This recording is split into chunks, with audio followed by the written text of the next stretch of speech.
What up mga pointers sa aking mga solid subscribers? So medyo na medyo natawa kasi yung papanoorin natin.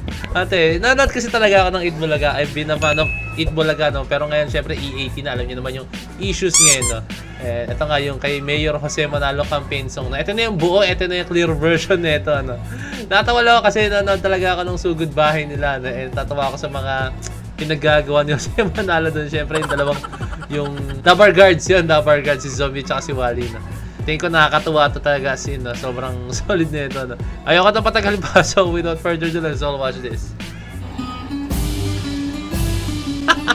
Bruh. Oh, shit! Ano ba yan? Kung kaunlaran ng siyang nakain, magsama-samang Ang kiligin. Si Jose Manalo ang piliin dito sa lalan na darating. Si Mayor Jose Manalo. bawat sabihin, Boset ka, Jose. sa paglilingkuran Pag-uusapan. Mayor Jose Manalo is number one. hindi mapagsamantala sa taulan, malinis at laging tapat kailanman.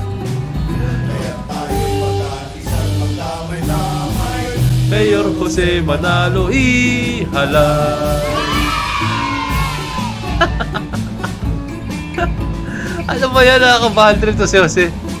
Pause ko lang, ha. Paano kung sineryoso nga ni Jose talaga, no? Siyempre kung magka-campaign. Pero alam ko sa ngayon, hindi pa kayo pwede mag-campaign talaga as in, no? Kaya nagagawa. Ito si Jose kasi ang E18, no? Ang TVJ, nagagawa pa nila. Kaya siyempre, hindi naman talaga si Jose talaga tatakbo, no?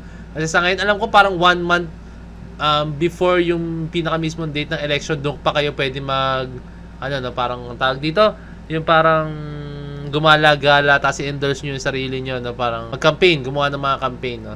Eto si Jose kasi parang trip-trip lang naman to, hindi naman totoo. Paano kung tinotoo niya talaga?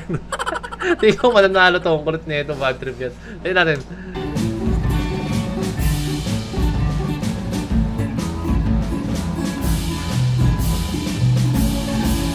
Hindi mapagsamantala Samantala sa katungkulan. malinis at laging tapat kailanman. Kaya tayo'y magkaisang magdamay-damay. Mayor Jose Manalo Hala. Kaya tayo'y magkaisang magdamay-damay. Mayor Jose Manalo. Hala. Boset, hindi ko alam kung ba't ko siya pinanood, pero parang alam ko matutuwa talaga ako pag pinanood ko to. And Jose Manalo never failed to make me smile talaga kasi. Tignan nyo yung pati yung campaign, no? Campaign yung ads niya, no? Alam mo talaga tatakbo eh, no? Boset yan.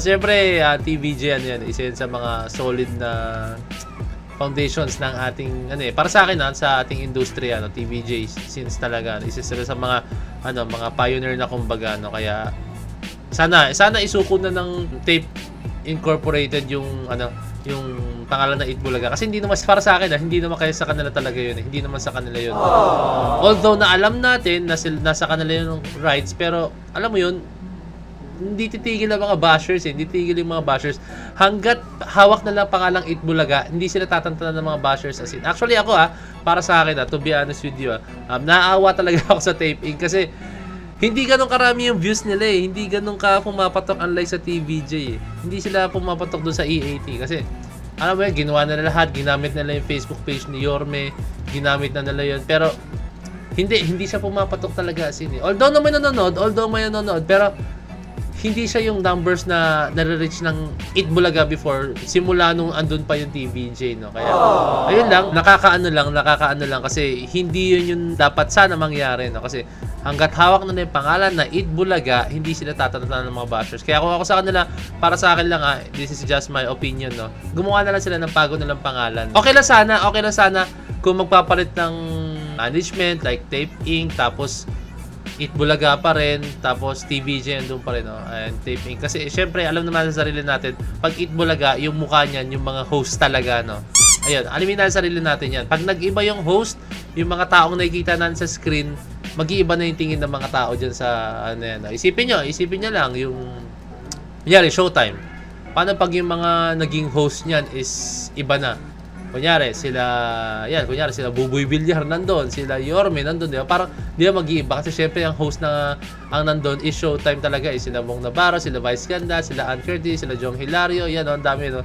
Sila talaga yan, sila na yung mukha, kumbaga sila araw-araw natin nakikita, and kaya minahal ng tao ang Showtime dahil syempre sa mga nakikita nila sa screen, no? And yun, mga yun. And syempre, ganun din sa EAT, ganun din sa Itbulaga, no? Kung sino yung madalas natin nakikita talaga sa screen, sila talaga yung yung talagang mamahalin ng mga tao, no? Kasi yung taping hindi naman sila nakikita sa screen, eh. Although na may ginagawa silang mabuti para sa production, pero nakikita pa rin ng mga tao, which is yung TVJ, yung set of host, yan, sila Main, sila Raisa, sila Jose Manalo, yan, si Mayor Jose Manalo, si Wally Bayola, no? And marami ba, sila Paulo, sila Ryan Agoncillo, yan, marami si Alan Kay, yan. Sila talaga yung mga nakikita, no? Pero yun nga, naawa lang ako. Sana ibigay na lang talaga nila yung pangalan ng Itbulaga sa TVJ para tong mahimik na, no? Sana sila na lang mismo yung sumuko or magkusa. Hindi ko alam kung tama yung term na sumuko, no? Basta yung magkusa. Kasi tulad sa tayo ko kanina, hanggat nahawak nila yung pangalan na Itbulaga, walang mangyayari sa kanila, and talagang puputaktihin sila ng mga bashers, puputaktihin sila ng mga nalangawin yung yung show nila talaga, sin maniwala kayo sa akin, no? Kaya ayun, sana makuha na ulit ng Nakatuwa nga, no? Ito para sa akin natuwa ako sa nangyari. Parang parang simula nung napunta ang TVJ, or syempre yung set of host ng TVJ sa TV5, parang mas naging productive sila, no? Aminin yung sarili nyo. Parang mas naging maganda yung nangyari sa kanila, no? Nagkaroon lalo ng buhay yung show nila. Para sa akin lang, Dati kasi nanonood ako ng Sugod Bahay, ng Itbulaga, ng Ball Judgmental, lahat yan. Pero yun lang, parang hindi siya, Pero ngayon, nanonood talaga ako kasi ngayon. Hindi ako manonood ng Sugod Bahay para panoorin to kay Mayor Jose Manalo, no? And yan, lahat yan. Talagang pinapanood ko talaga siya as in, like, habang nag-edit ako, nasa tabi ko yan, pinapanood ko yan, no? Kasi dalawa screen ko, no? Dalawa screen ko, no? And pinapanood ko siya sa tabi ko, no? And nagkaroon ng buhay lalo yung TVJ. Parang nag-fuel pa lalo yung apoy nila na magpursige, no? And nakikita ko lagi na syempre si Tito Soto lagi nandun, kasi usually before parang wala siya doon, eh.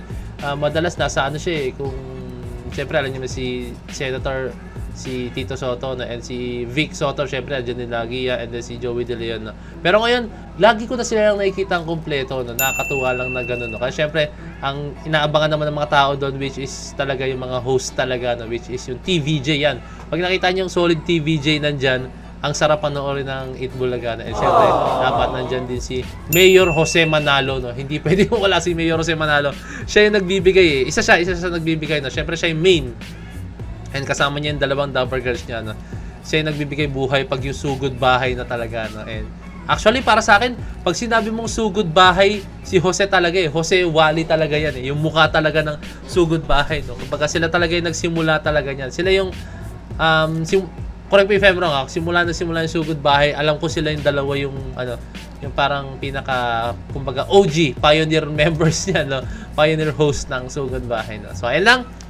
Salamat kay Mayor Jose Manalo dahil nagkaroon tayo ng kalinawan na kahit sino pwedeng tumakbo bilang mayor. Let's go! Hindi, trip lang ni Mayor yan, no? Pero kung tututuhanin niya yan, no? Tapos nanalo, no? Boom! Let's go, Pinas!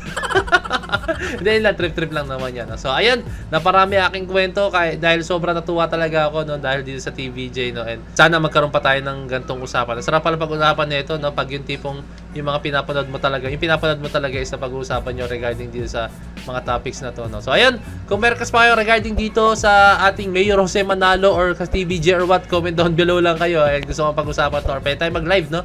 So, ayan. So, this me, Point the Bed, signing out. Peace, Last G.